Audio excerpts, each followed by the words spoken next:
Hello दोस्तों। आइए आज एक नए बिंदु के साथ हम फिर से उपस्थित हैं।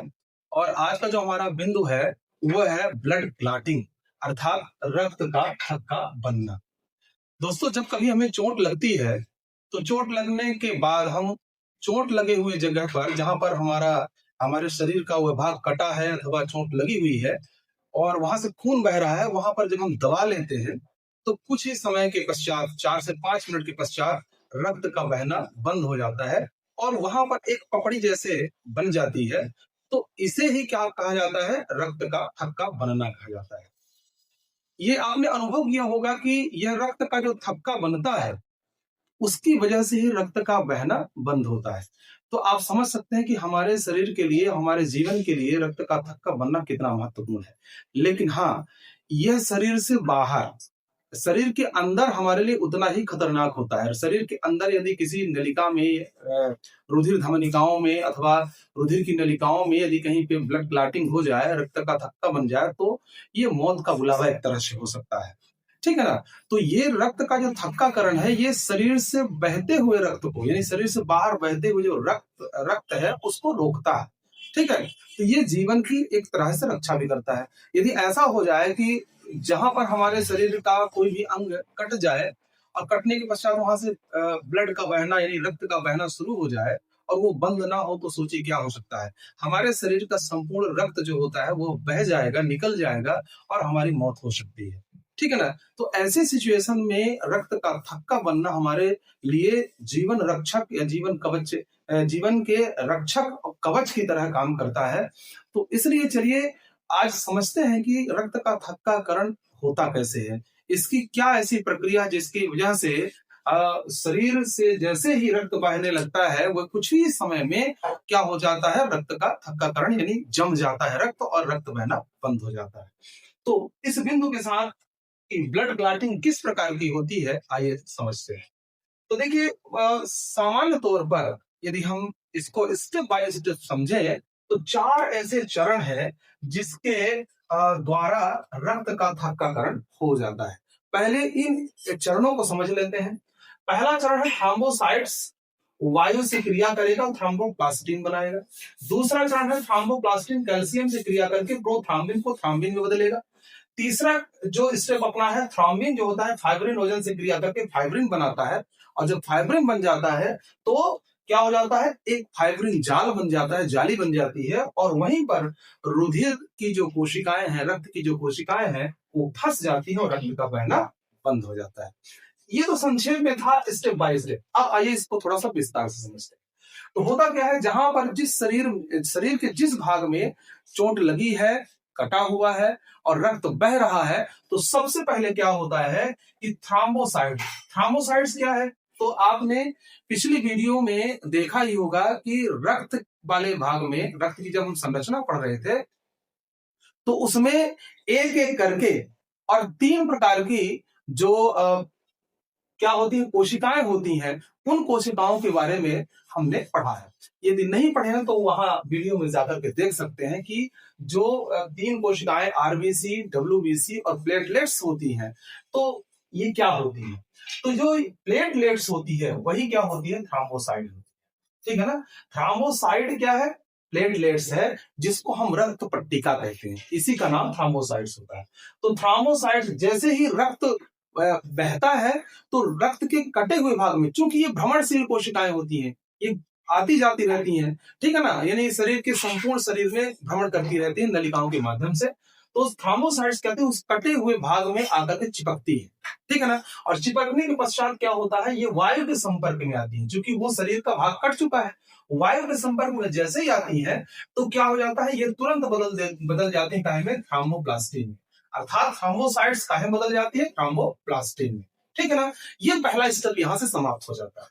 दूसरा स्टेप क्या होता है, जो थ्रोम्बोप्लास्टिन है, ये थ्रोम्बोप्लास्टिन क्या करता है, जो रक्त में उपस्थित कैल्शियम होता है उस कैल्शियम के साथ क्रिया करता है, यानी कैल्शियम के साथ जुड़ करके थ्रोम्बोप्लास्टिन और कैल्शियम आपस में जुड़ करके जो रक्त में उपस्थित प्रोथ्रोम्बिन होता है, प्रोथ्रोम्बिन जो होता है, उस प्रोथ्रोम्बिन को, चूंकि ये निष्क्रिय अवस्था में, प्रोथ्रोम्बिन जब रहेगा तो निष्क्रिय अवस्था में, अर्थात वो किसी प्रकार की क्रिया नहीं कर रहा होता है, तो तुरंत थ्रोम्बोप्लास्टिन और कैल्शियम आपस में जुड़ करके और क्या करते हैं, प्रोथ्रोम्बिन जो निष्क्रिय है, निश्चित अवस्था में है, उसको सक्रिय थ्रोम्बिन में बदल देते हैं। अर्थात प्रोथ्रोम्बिन था तो निष्क्रिय था, और फिर क्या हुआ, जैसे ही प्रोथ्रोम्बिन से थ्रोम्बिन में बदला तो ये क्या हो गया, एक्टिव हो गया। और एक्टिव होने के पश्चात कहां पे पहुंच जाएगा, वो रक्त के कटे हुए, ये जो शरीर का कटा हुआ भाग है वहां पे पहुंचेगा। ठीक है, अब होगा क्या, जो थ्रोम्बिन होता है यह क्या करेगा, यह फाइब्रिनोजन एक प्रोटीन होता है जो रक्त का प्रोटीन है, और इस फाइब्रिनोजन के साथ क्रिया करता है कौन, थ्रोम्बिन। अब थ्रोम्बिन क्या करेगा, फाइब्रिनोजन से क्रिया करके फाइब्रिन बना देता है। ठीक है ना, फाइब्रिन क्या है, रेशेदार संरचना होती है, रेशेदार।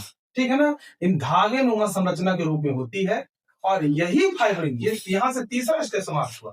यही फाइब्रिन क्या करता है कि फाइब्रिन जाल का निर्माण करता है, फाइब्रिन जाली अथवा जाल का निर्माण करेगा कौन, फाइब्रिन।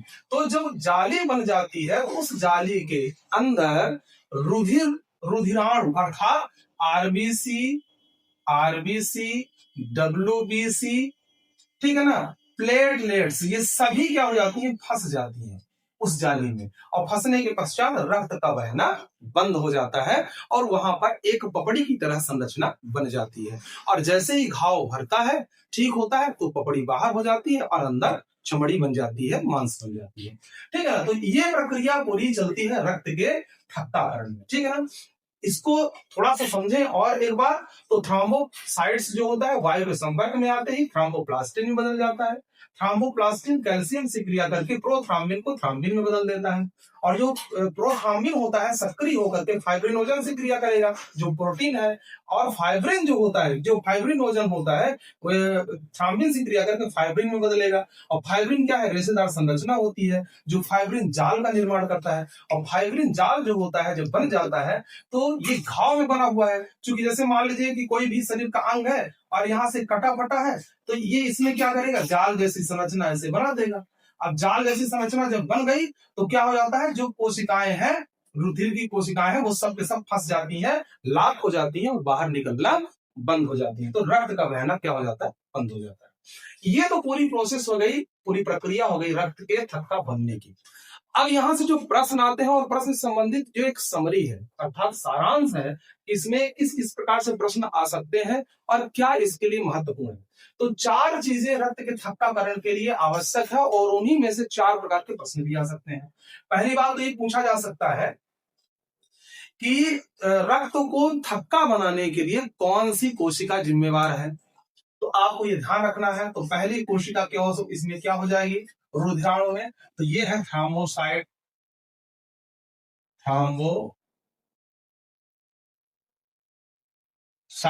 ठीक है, ये रुधिराणु है जिसको हम क्या कहते हैं, रक्त पट्टिका भी बोलते हैं, रक्त पट्टिका। तो पहली जिम्मेवार कौन सी होती है, एक रुधिराणु है जिसको थ्रोम्बोसाइट्स कहते हैं।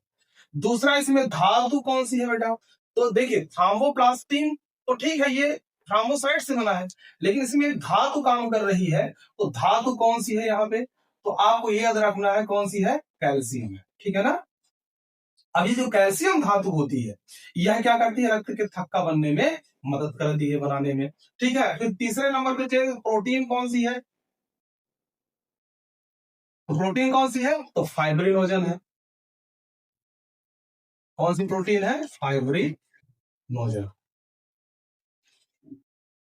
ठीक है, और एक चौथा जो सबसे इंपॉर्टेंट है वो क्या है, वो है विटामिन के, विटामिन के।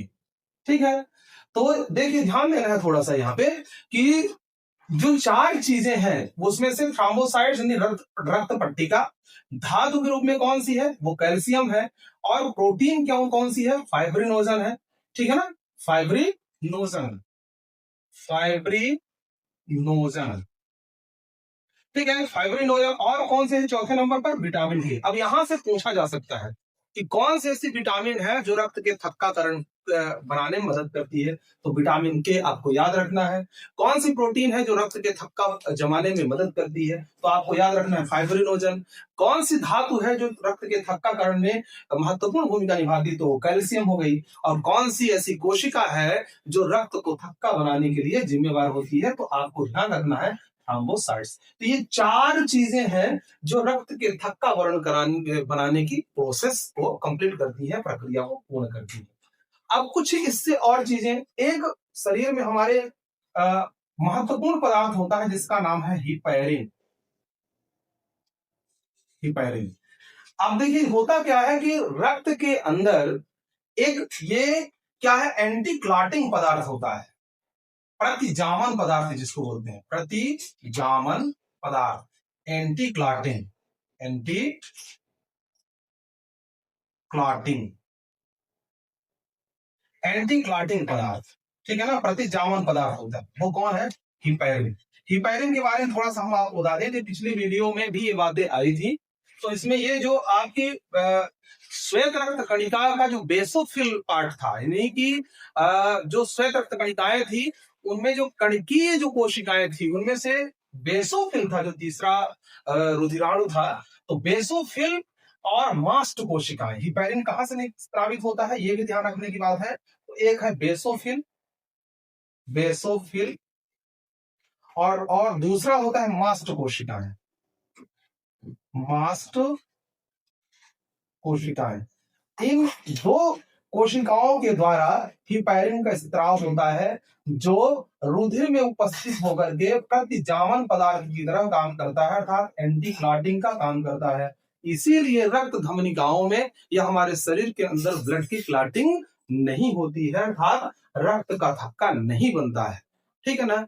लेकिन ये सभी पदार्थ क्या करते हैं, रक्त को थक्का बनाने के लिए जिम्मेवार होते हैं, उसमें विटामिन के प्रमुख रूप से होता है, ठीक है। तो जो हिपैरिन होता है वो क्या करता है, जब तक रुधिर के अंदर है तो वह रक्त का थक्काकरण नहीं बनने देता है, अर्थात ये चारों बनाते हैं और ये क्या करता है, उसका विरोध करता है, प्रतिरोध करता है, ठीक है ना। अब इस सिचुएशन में एक इससे जुड़ी हुई गंभीर एक समस्या होती है जो आनुवंशिक रोग के रूप में भी होती है, जिसको हम कहते हैं हीमोफीलिया, जिसको हम कहते हैं हीमोफीलिया। इससे संबंधित भी प्रश्न आ सकता है, इसलिए यहाँ पे हम बताना जरूरी हो गया।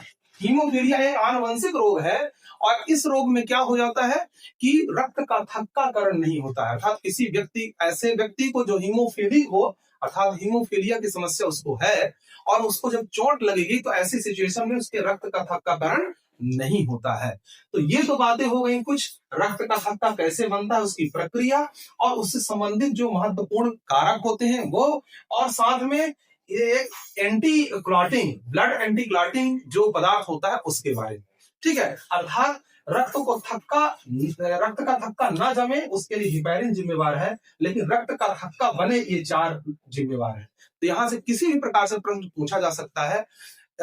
ये जरूरी नहीं कि आप प्रश्न को याद रखें, कॉन्सेप्ट क्लियर होना बहुत जरूरी होता है। इसलिए आपको यदि कॉन्सेप्ट क्लियर हो गया है तो ऐसी सिचुएशन में कहीं से भी प्रश्न यदि पूछेगा तो आपसे उसका उत्तर देते बनेगा, ठीक है। इसी तरह से वीडियो और महत्वपूर्ण बिंदु लेकर के हम आते रहेंगे। नेक्स्ट वीडियो का इंतजार करें। धन्यवाद।